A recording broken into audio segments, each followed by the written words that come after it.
In this video, I'm going to show you how you can put slow motion on videos by using the Inshot app. So Inshot is a free photo or video editor that you can use on your mobile phone to edit videos and photos and do more.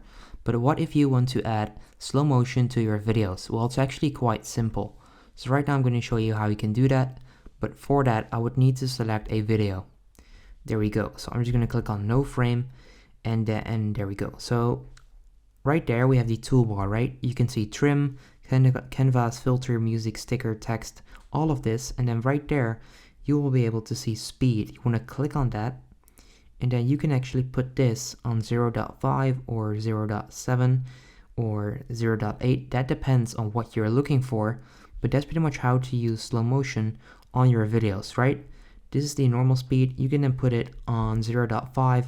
And by doing so, you can put this in slow motion.